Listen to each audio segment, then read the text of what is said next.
Hello বন্ধুরা, welcome back to my channel. আশা করছি সবাই খুব ভালো আছো। আর আমি দেখো মানে এত গরম, তাই আমি এত উঁচু করে একটা খোপা করে নিলাম যাতে ঘাড়ের সাইডে চুল না পড়ে।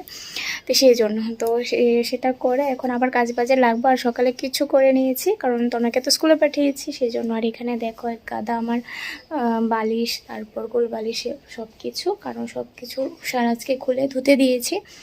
আর বিছানা চাদরটা তো ধুতে দিয়েছি, মশারিটা এবার ধুবো না পয়লা বৈশাখে, কারণ কিছুদিন আগে এটা ধোয়া হয়েছে, সেই জন্য আর ধুবো না। আর এখন তো এতটা কাজ বাজে ব্যস্ত থাকতে পারি না, সোনামাকে নিয়েও ব্যস্ত থাকতে হবে, সেই জন্য। আর যেহেতু হেল্পিং হ্যান্ড আছে তো সেই জন্য সব কিছু আজকে ভিজিয়ে দিয়েছি। তো উনি এসে কাছাকাছি করে দেবেন, আবার নিজেরও কিন্তু কিছু করতে হবে।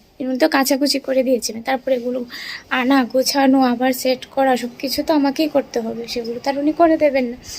এই হলো ব্যাপার।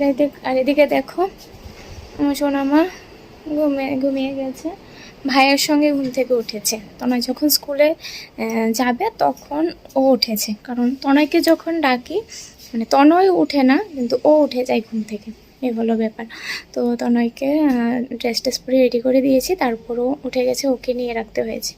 তো এখন আমি একটু চা ওকে কোলে নিয়েই আমি চা বানালাম। চাটা খেয়ে, চা না খেলে ভালো লাগে না, এখন এতটা অভ্যাস হয়েছে যে চাটা খেয়ে ওকে আমি ঘুম পাড়ালাম, পাড়িয়ে এখন আমি আবার কাজ বাজে লাগবো। তো চলো দেখতে থাকো আজকের ভিডিওটা, অবশ্যই তোমাদের ভালো লাগবে। আর কার কার কীভাবে কাটছে পয়লা বৈশাখের আগের এই ধোয়া দায়ী কাজ সব কিছুই তো করতে হয়। তো আমি আগে বেশি করতাম, কিন্তু এখন একটু কমিয়ে নিয়েছি, কারণ পেরে উঠি না, তো সেই জন্য। তো কালকে এই সাইডটা একটু গুছিয়েছিলাম, ঝাড়াঝুড়ি করে রান্নাঘরটাও একটু করেছিলাম। তো আজকে আর দেখি কি করা যায়, যতটুকু সম্ভব আমি করব, বেশি করতে যাব না, কারণ নিজেও টায়ার্ড হয়ে যায়। তো চলো দেখতে থাকো ভিডিওটা। তো এখানে দেখো আমার সকালে যে চা খেয়েছিলাম প্লেট আর কাপ ঘরেই ছিল, বড় ঘরেই ছিল, তো এখানে নিয়ে এলাম। আর এদিকে আপেল যে কেটেছিলাম সেই যে খোসাগুলো, খোসার ওপরে যে বুকটা থাকে সেগুলো এখানে রয়ে গেছে। তনয়কে আজকে আপেল দিয়ে দিয়েছিলাম টিফিনে। সকালে তো ওকে কলা মুড়ি দুধ দিয়ে দিই খাওয়ার জন্য, তারপর একটা আপেল কেটে দিয়েছিলাম।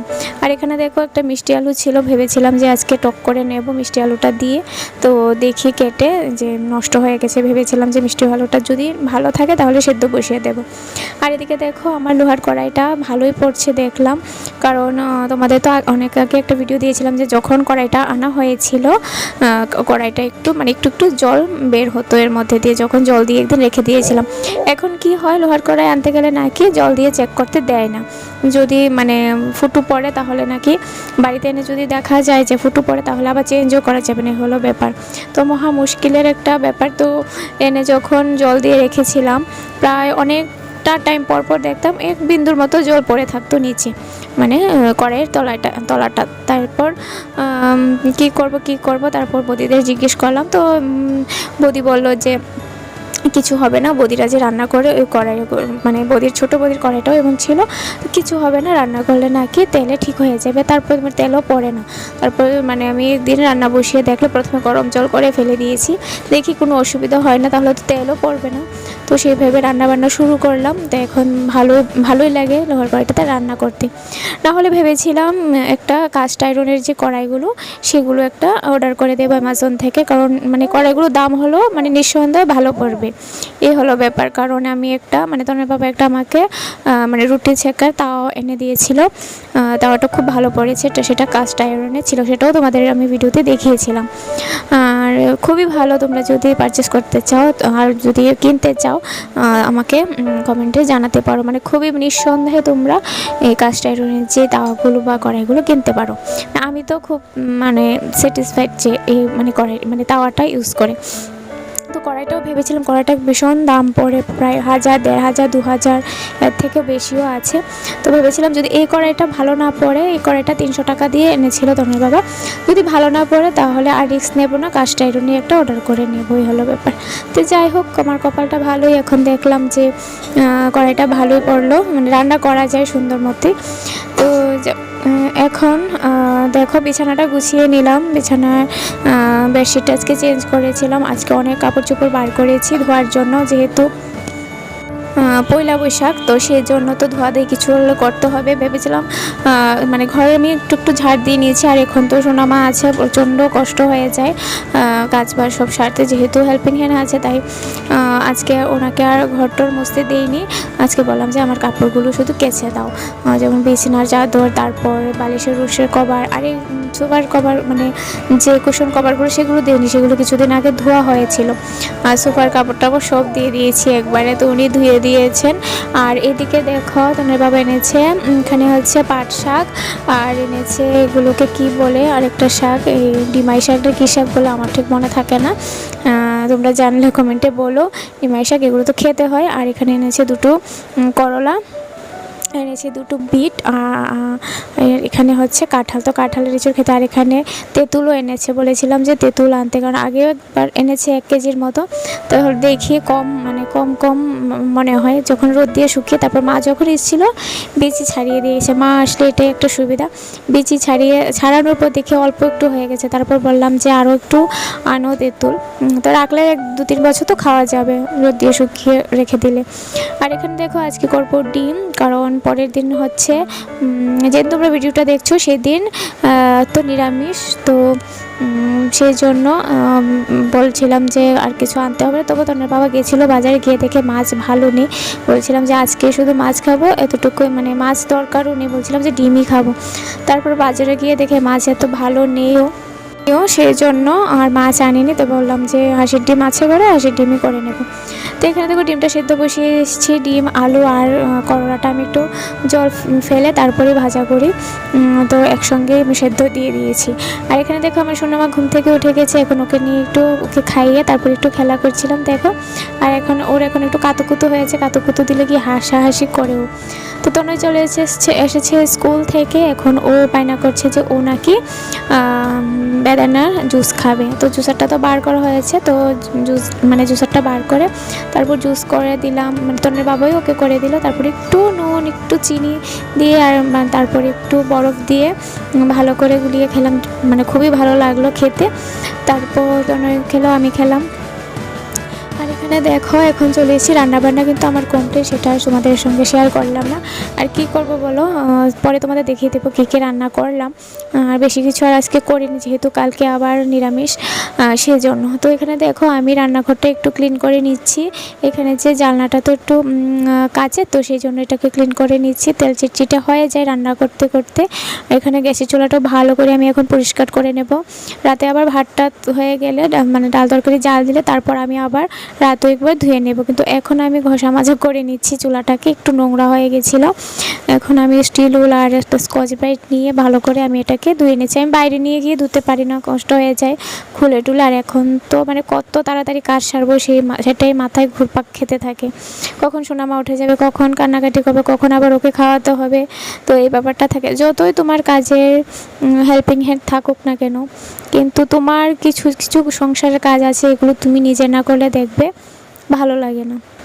কার কেমন সেটা আমি জানি না, কিন্তু আমার সেটা মনে হয় কিছু কাজ আছে, মনে হয় আমি যদি নিজে করি আমি নিজের মন মতো হয় কাজগুলো, এমন একটা আমার মনে হয়। তো এগুলো আমি কিন্তু দেই না, এগুলো আমি নিজেই করি। তো এখানে দেখো কিচেন কাউন্টারটাও, যেখানে মানে আমার গ্যাসটা থাকে, চুলাটা থাকে, সেই জায়গাটা আমি ভালো করে স্কচ ব্রাইট দিয়ে আর লিকুইড যে ভিমগুলো সেগুলো দিয়েই আমি ভালো করে মুছে নিলাম।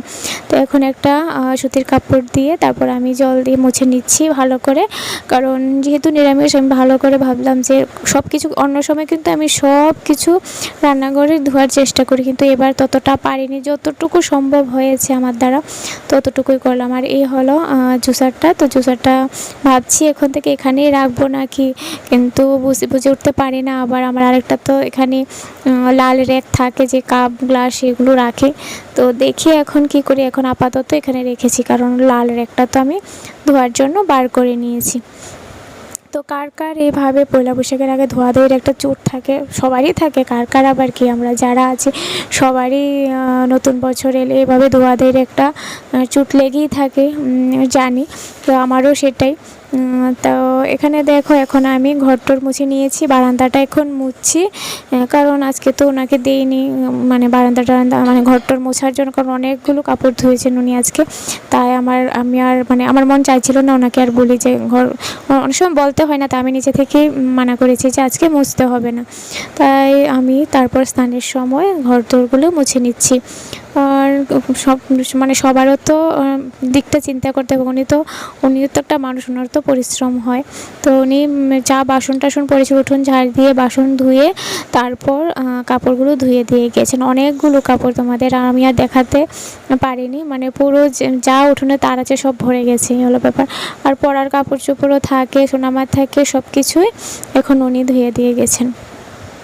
তো এখানে আমার ঘর বারান্দা সব মোছা হয়ে গেছে, এখন চলে এসেছি। আমার কিন্তু তখনও স্নান হয়নি, তো বাবা বলছিল যে ভাত খেয়ে নেবেন। তো এখন আমি কি করলাম, একটু পিঠালি ছিল ঘরে, ভাবলাম পিঠালিটা ফেলার থেকে যে মানে করলাগুলো আমি একটু ভেপে রেখেছি সেগুলো দিয়ে পিঠালিতে ভাজা করে নিচ্ছি। তো এখন দেখো আমারও স্নান হয়ে গেছে, ওদেরও খাওয়া হয়ে গেছে। আমি স্নানটা করে চলে এলাম, এসে ভাত খেতে বসে গেছি। তো আজকে করেছিলাম ডিম আর করলা ভাজা, তো দেখলেই করেছিলাম টক আর শুধু টমেটো দিয়ে আর তেঁতুল আর বড়ি দিয়ে টক করেছি। কার কার টক খেতে ভালো লাগে আমাকে কমেন্টে বলো তো। আমার তো ভীষণ ভালো লাগে এখন টক দিয়ে ভাত খেতে, মানে এমন হয় একদিন দুদিন বাদে বাদে আমি এখন টকটা রান্না করবো, এই হলো ব্যাপার। তো আমার তো ভীষণ টক দিয়ে ভাত খেতে এখন ভালো লাগে। আর দেখো আর আগের দিন একটু নিরামিষ তরকারি ছিল, সেটাও জাল দিয়ে নিয়েছিলাম। তো এখন দেখো হয়ে গেছে সন্ধ্যা, একটু মাথাটা আঁচড়ালাম, সারাদিন আর টাইম পাইনি। আরও তো অনেক কিছু করেছি, সেটা তোমাদের সঙ্গে শেয়ার করা হয়নি, এত তো আর মানে ক্যামেরা নিয়ে দৌড়াদৌড়ি করা যায় না বলো। তো এখানে দেখো সন্ধ্যা হয়ে গেছে, তনয়ের বাবা গেছে সোনামাকে তনয়কে নিয়ে একটু হাঁটতে আমাদের সাইডে বাড়ির পাশে। তা আমি ফাঁকে কী করলাম, বিছানাটা গুছিয়ে তারপর চলে এলাম ফিল্টারটা পরিষ্কার করতে। তো ফিল্টারের জলটা যদি চেঞ্জ করে নেব, সেই জন্য ফিল্টারটা পরিষ্কার করে নিচ্ছি। তো আর একটার কাপড় তো পড়েছে তোমাদের দেখালাম আমি, সেগুলো তারপর মানে গোছাবো। তো চলো বন্ধুরা, আজকের মতো ভিডিওটাকে এখানেই শেষ করছি। ভালো লাগলে অবশ্যই একটা কমেন্ট আর লাইক করে আমার পাশে থেকে